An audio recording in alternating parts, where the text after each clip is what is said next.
कुछ लोग पूछते हैं कि भाई वीजा लगने से पहले वीजे की वैलिडिटी कितने दिन की होती है। कुछ लोग पूछते हैं कि वीजा अप्रूव से पहले कितने दिन की वैलिडिटी होती है। ये किस तरह से चेक करेंगे, ये किस तरह से जानेंगे कि आपके वीजे की वैलिडिटी कितनी है।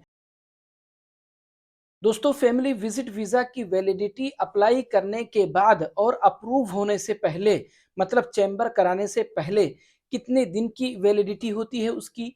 इसी तरह से चैम्बर कराने के बाद में जब आपका फैमिली विजिट वीजा अप्रूव हो जाता है, मतलब वीजा डॉक्यूमेंट में तब्दील हो जाता है, तब उसकी वैलिडिटी कितने दिन की होती है। इसी तरह से वीएफएस सेंटर में अपॉइंटमेंट लेने के बाद में जब आप अपने सारे डॉक्यूमेंट्स को सबमिट करके आ जाते हैं और फिर आपका वीजा जब लग जाता है, उसके बाद में उस फैमिली विजिट वीजे की वैलिडिटी कितने दिन की होती है। मैंने अपने पहले वीडियो में भी फैमिली विजिट वीजा की वैलिडिटी को लेकर के बात किया है, लेकिन फिर भी कुछ भाइयों का मेरे पास में सवाल आ रहा है।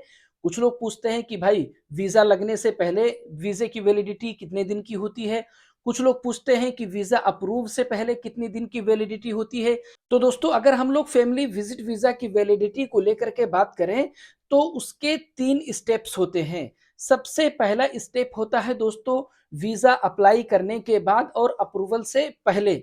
दूसरा स्टेप होता है दोस्तों चैम्बर कराने के बाद जब आपका वीजा एक्सेप्ट हो जाता है, मतलब आपका वीजा अप्रूव हो जाता है, ये दूसरा स्टेप हो गया। इसके अलावा दोस्तों वीजा अप्रूवल के बाद में वीएफएस सेंटर में आप अपने डॉक्यूमेंट्स को सबमिट कर देते हैं और फिर आपका वीजा लगकर आ जाता है। ये हो गया तीसरा स्टेप। तो दोस्तों, सबसे पहले हम लोग बात करते हैं पहले स्टेप के बारे में कि जब आप वीजा अप्लाई करते हैं उस टाइम पर अगर देखा जाए दोस्तों तो वीजे का जो स्टेटस होता है वो होता है वीजा रिक्वेस्ट। अब वीजा अप्लाई करने के बाद में दोस्तों आपके पास में कितने दिन का टाइम होता है कि इतने दिन के अंदर अंदर आपको चैम्बर कराना है। तो दोस्तों, अभी के टाइम पर अगर देखा जाए तो वीजा अप्लाई करने के बाद और चैम्बर कराने तक आपके पास में सिर्फ और सिर्फ 1 महीने का टाइम होता है। अगर आप 1 महीने के अंदर अंदर अपने उस वीजे का चैम्बर नहीं कराते हैं दोस्तों, गुरफे तिजारिया नहीं कराते हैं, तो आपका वो वीजा एक्सपायर हो जाएगा। उसके बाद दोस्तों हम लोग बात करते हैं दूसरे स्टेप के बारे में।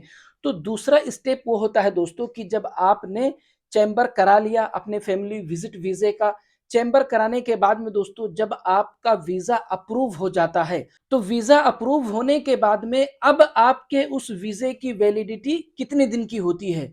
तो दोस्तों अभी के टाइम पर उस वीजा डॉक्यूमेंट की जो वैलिडिटी होती है दोस्तों वो होती है सिर्फ 1 महीना। 1 महीने के अंदर अंदर दोस्तों आपको वीएफएस सेंटर का अपॉइंटमेंट बुक करके अपने डॉक्यूमेंट्स को वहां सबमिट करना होता है। अगर 1 महीने के अंदर अंदर आपने वीएफएस सेंटर में अपने डॉक्यूमेंट्स को सबमिट नहीं किया तो फिर आपका वो जो वीजा डॉक्यूमेंट है दोस्तों वो एक्सपायर हो जाएगा। उसके बाद हम लोग बात करते हैं दोस्तों तीसरे स्टेप के बारे में। तीसरा स्टेप वो होता है दोस्तों कि जब आपका वीजा लगकर आपके पास में आ गया, अब आपके उस वीजे की वैलिडिटी कितने दिन की है, कितने दिन के अंदर अंदर आपको सऊदी अरबिया आना होता है। तो दोस्तों अभी के टाइम पर उस वीजे की जो वैलिडिटी होती है वो 1 महीने की है। 1 महीने के अंदर अंदर दोस्तों आपको सऊदी अरबिया आना है। अगर 1 महीने के अंदर अंदर सऊदी अरबिया के अंदर आप एंटर नहीं हुए तो फिर आपका वो जो वीजा है वो एक्सपायर हो जाएगा। अब बात करते हैं दोस्तों कि आखिर आप ये किस तरह से चेक करेंगे, ये किस तरह से जानेंगे कि आपके वीजे की वैलिडिटी कितनी है। तो दोस्तों जो वीजा पेपर होगा दोस्तों उसमें ऊपर ही वीजे की वैलिडिटी लिखी हुई होगी। सबसे पहले जब आप वीजा अप्लाई करेंगे दोस्तों तो उस टाइम पर भी वीजा पेपर में ऊपर ही लिखा होगा दोस्तों कि लास्ट डेट कौन सा है आपको अपने इस वीजे के चैम्बर कराने का। उसके बाद में दोस्तों चैम्बर कराने के बाद जब आपका वीजा अप्रूव हो जाएगा तो उस टाइम पर भी वीजा पेपर में ऊपर ही वीजे की वैलिडिटी लिखी होगी दोस्तों। उसके बाद में जब आपका वीजा लगकर आपके पास में आ जाएगा तो उस टाइम पर भी आपके वीजा पेपर में वीजे की वैलिडिटी लिखी होगी दोस्तों। वीजा लगने के बाद में दोस्तों वीजे की वैलिडिटी को लेकर के किसी तरह का कोई कंफ्यूजन नहीं रहता है। आप लोग उसी डेट को फॉलो करें दोस्तों जो डेट आपके वीजा पेपर में लिखा हुआ रहता है वीजा लगने के बाद में। तो दोस्तों, अगर आप लोगों को मेरा ये वीडियो अच्छा लगा, अगर आप लोगों को मेरी बातें समझ में आई हैं, तो प्लीज़ मेरे फेसबुक पेज को फॉलो और यूट्यूब चैनल को सब्सक्राइब ज़रूर करें दोस्तों, ताकि मैं जब भी अपना अगला वीडियो अपलोड करूँ तो तुरंत आप लोगों तक पहुँच जाए। मिलते हैं अगले वीडियो में।